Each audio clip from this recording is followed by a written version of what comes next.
Not enough runs on the board. 167 for 8 for a lineup that talks about batting depth, that makes a lot of changes to ensure there is batting depth.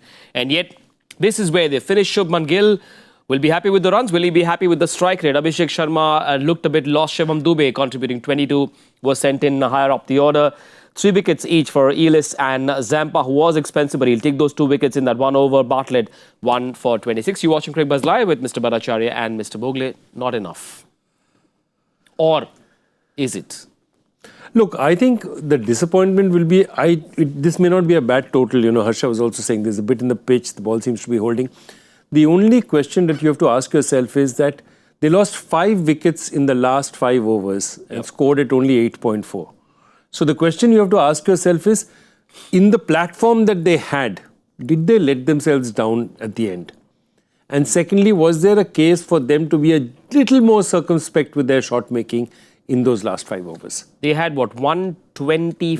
125 after 15. So they're marginally, they're 8.3, 8.3 and over with 3 wickets down, and they scored at 8.4 in the last 5. So they never really got the finishing kick because they kept losing wickets all the time.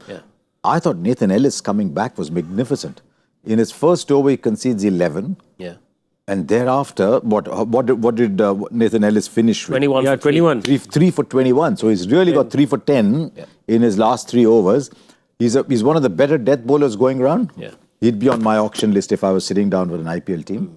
But today, I think he bowled that back of the arm slower one. He bowled it beautifully, which suggests that maybe the ball is gripping. I was saying that purely based on what Nathan Ellis did. That seems to be his stock ball. He bowls this one more than this one. It's a tough ball to bowl, but on a flat batting deck, sometimes he goes for a lot of runs. Right. We spent a lot of time talking about Shubman Gill in the pre-game show of how, in trying to fit him in, Sanju Samson isn't getting opportunities.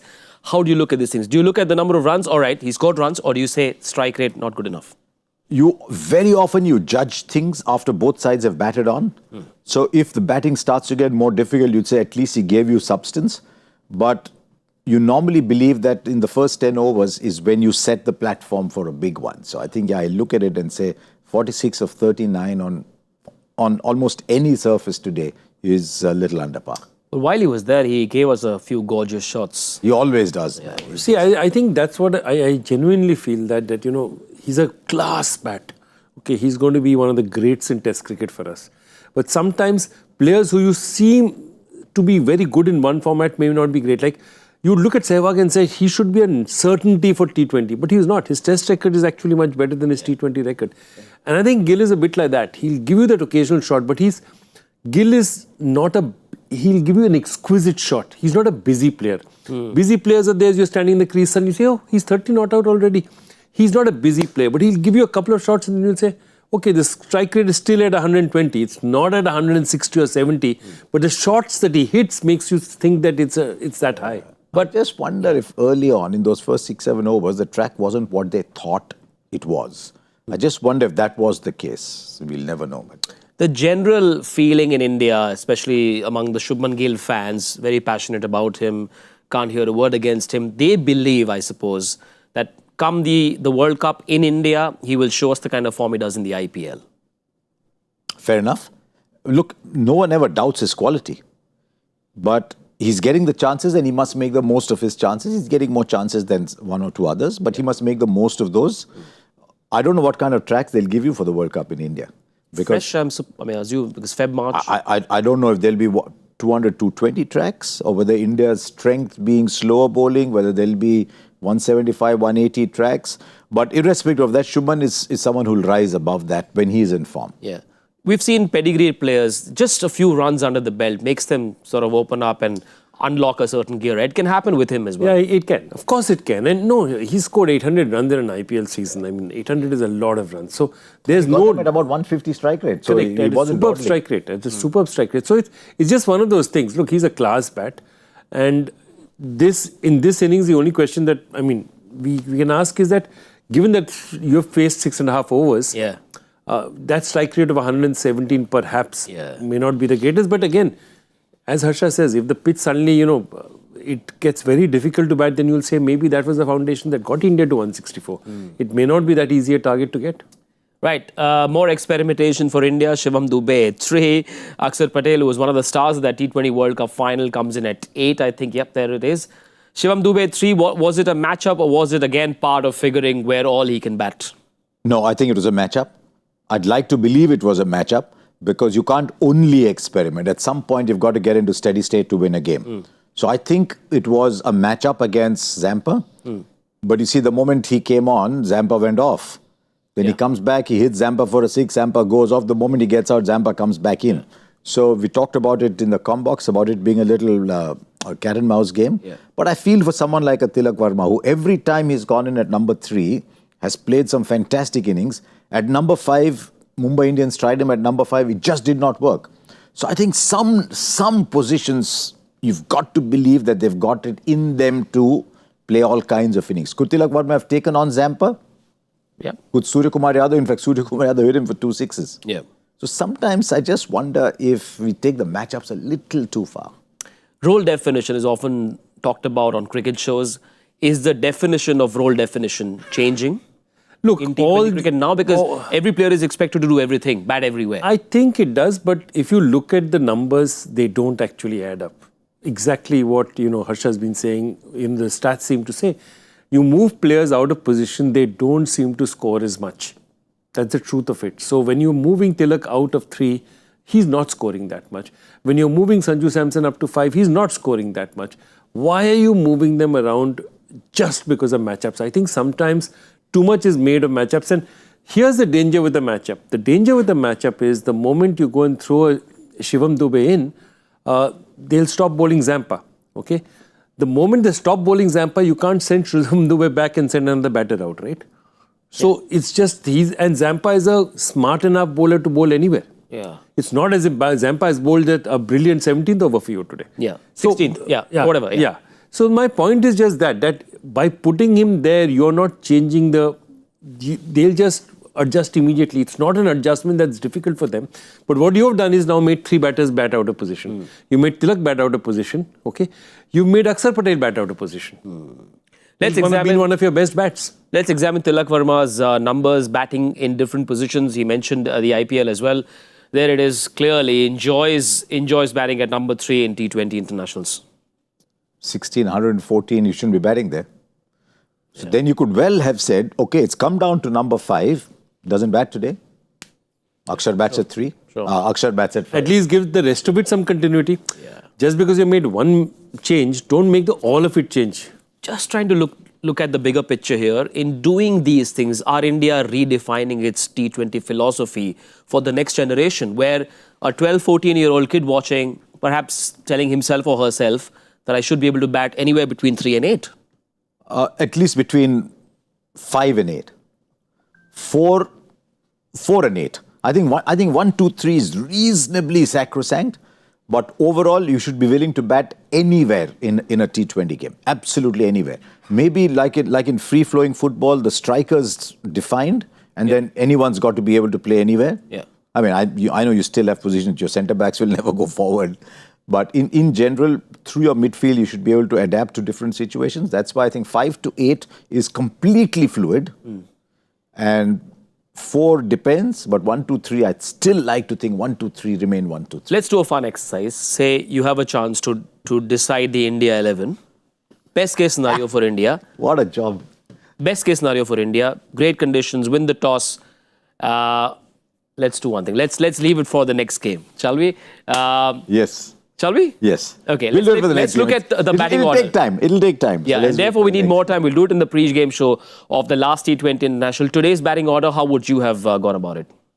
I would have still stayed with... I would have definitely stayed with Tilak at 3 and Surya Kumar at 4. After that, Jitesh at 5. And after that, I would have preferred to see Akshar go ahead of Washington Sundar. Not for any other reason, but the fact that Akshar has been playing a higher position for for a much longer time, right? Yeah. I would just give him more time with the bat.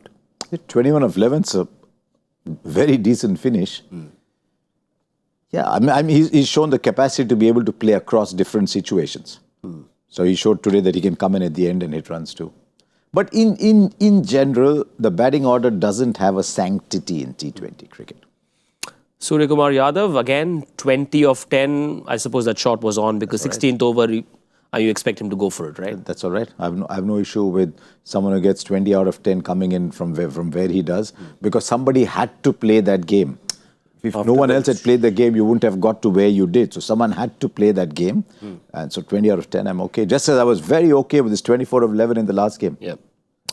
167 only for a batting lineup that has batting till number 8. How would you judge this Australian bowling card and the report card? They seem to have stuck to the basics. Did the basics right? Yeah, look, they're two lead bowlers. I mean, by lead bowlers, I mean Stoinis I don't regard as a lead bowler. They'll play regularly. So Nathan Ellis and Adam Zampa walk into their 11 still in most conditions. And I think you look at them, they were the pick of their bowlers. And both of them bowled brilliantly in the last 5. And I think Bartlett also, I think, has been very consistent, has done well for himself out here. None of them have really been exposed, if you look at it that way. Zampa went for runs, but Zampa also got them crucial wickets. Yeah, I'm assuming the big guns will come back for the World Cup. Which of these players on this current performance tells you that they could be on the flight to India? Well, Ellis would definitely be on that flight to India. Sure. Zampa would definitely be on it. But I think Ellis would be one of 4. There'd still be Stark, there'd still be Cummins, there'd still be Hazelwood. Assuming everybody's fit, there still would be those. So I think Ellis might be number 4, the first outside the top 3. Zampa would definitely be in that side, and I think Dwarshuis might be in contention to be in that. Because they also have a few questions to answer. They only have one T20I left, which is the last one of this series. And therefore, they'll be looking at BBL. So I'm sure they are perhaps a little more desperate than India to find answers. Yeah, actually, good point. I think Stark is retired. Finished with T20. Yeah, so that gives Ellis a go and gives Dwarshuis a go. Yeah, exactly. And Ellis versus Dwarshuis, if they need that left-hander, need a bit of variety, maybe that's where. Yeah. But Ellis, I think, Ellis has one of the best slower balls in the game. There's no doubt about it. And if you're going to play T20 cricket in India, slow balls become even more important than they do in conditions abroad. Right. We spoke about the matchup, Shivam Dube against Zampa, but they very quickly took Zampa off. So it's a bit like a chess game, isn't it? Yeah. It's a bit like rapid chess. They took Zampa off and brought him in, and he was effective straight away. Yeah, and I think that's what, Zampa, I mean, you have certain batters who are really destructive. So once he got away from a situation where he was facing, I mean, where did he get the punishment? He got his punishment from Surya. Basically from Surya. Yeah, Surya just ruined his analysis. But once Surya is gone, I mean, he has that ability to come back. And Zampa is a very intelligent bowler, one of the few slow bowlers who can bowl up front and bowl at the death as well. Isn't he the highest wicket taker in T20 internationals? He's just a damn good bowler. It doesn't matter. Yeah. He's just been Australia's best white ball spin bowler. Yeah. I mean, Shane Warne will top every single list, but he's just been the best white ball bowler. And he would be their first choice spinner at the World Cup, wouldn't he? Every day. It's not a debate. Right, coming back to this game, 167 only in the bag for India, I suppose. Given the conditions, a lot of pace-off stuff expected from Arshdeep and Bumrah and Co? You'd imagine, but they have the advantage now of seeing what Australia have bowled. So they have an idea of how the track's going to play. I'm fascinated Australia used just 5 bowlers. Sometimes it's good. You say, no right, Maxwell. It's going well. No Maxwell. They just use 5 bowlers. It's going well. Keep going. Yeah. So, I'd like to see Bumrah and Arshdeep. They're both very clever bowlers. So they already have an idea of how the track's going to play. Yeah. But India have all kinds of bowling options. The one thing I would like to see at some point is, at some point in this series, is to break the myth that an off-spinner cannot bowl to a right hand. Because my gut feel is Washington's not going to bowl again. Yeah. Because this side is full of right-handers. The first left-hander comes in at number 8. Yep. There's no left-hander at all. Even Travis Head is gone. Yep. So everybody's right-hander, all aggressive right-hand hitting batters. So... Yep. India has 6 bowling options, including Aksar and Abhishek Sharma bowls as well. That's option number 7. If I was Washington Sundar and Abhishek Sharma bowled ahead of me, I would start to think what my role in the side is. Sundar doesn't even get bowling in the IPL. Sundar doesn't get played in Hardly. the IPL. He doesn't get played, doesn't get played. I think the previous year he played 2 or 3 for the Sunrisers. Yeah, exactly. He played 6 for Gujarat Titans. And when the talk of trade came, Ashish said, no chance, he's a big part of our side. But he only played him 6 times. I remember saying, I wish for Washington's sake that he gets out of the Sunrisers because he's not getting game time. Washington Sundar of India is a far more valuable player than Washington Sundar of the franchise game. Yeah. And I don't know of too many people who are an almost certain pick for their country and don't get picked for their franchise. Right, perhaps a chance for the captain Surya Yadav to give him a go tonight. Now, no Travis Head. Matthew Short opens for you with Mitchell Marsh. Is that the way to go? Unless they go Owen. Unless they go back to Mitch Owen. Unless they go back to Mitch Owen. Okay, they've got a lot of people who can bat at the top. Inglis can open, Short can open, Marsh can open, Philippi can open. Yeah. And so... Where does Maxwell bat for you? Because he didn't get to bowl. Hang on, there is no Owen, so it doesn't matter. Oh, there's no Owen, sorry. So Tim David, there's Philip, there is Marcus Stoinis, who can bat anywhere, 4, 5, 6. But we won't talk about I think that's the way they'll go. Yeah. I think that's... Is that the order for you? Yeah, I think so. Unless they use Stoinis as a free floor and get him ahead of Philippi, but I think largely that's the way they'll go. Right, at the halfway mark, 60-40 Australia, or is it the other way around for you? I'd say 55-45 because there seems to be a little bit in the pitch, but it's definitely, Australia is, I think, going to do the running. The other thing is that this series for me has been also about David establishing himself as 4. You know, and I think that's a move that they've moved to. And I think it's a position, he's doing justice to that position.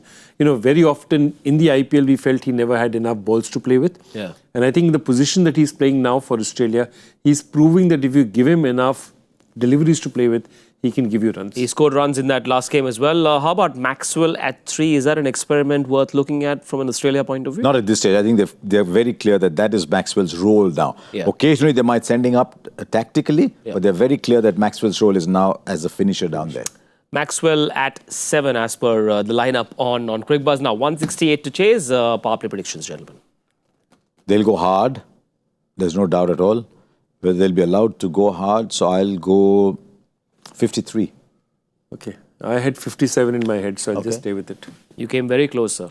No. Close but no cigar. Expect a smoking hot performance from the Aussies. 168 to chase. I'm going to go... Big. 76. No, sir. 55. ठीक लगा 53, 55, 57. Okay. No, it doesn't matter. You do realize that you have zero wiggle room. Losing to all of you. It's okay. No, so he can never win by himself. He can. On the other side, I can, no? 57 plus 5. Upar. No. I'm You're 55. He's 57. You're 55. So your working area is 50 to 60. It's all good, sir. Why win alone? Okay. Right. We are done. Enjoy the second innings. And, oh, by the way, Arshdeep 3 and 1? 3 in the power play? Arshdeep 3 in the power play? Sorry, I didn't get that. Arshdeep 3 in the power play? 1 wickets? Overs? Yeah. They're trying to get Bumrah to bowl more these days. Yeah, Bumrah is doing 3 and 1. Yeah, Bumrah is doing 3 in the power play. So, okay. We shall discuss this threadbare again in the 5th game. I promise you that. For now, enjoy the second innings and we'll see you at the 10 over mark on Cricbuzz Combox. Bye-bye.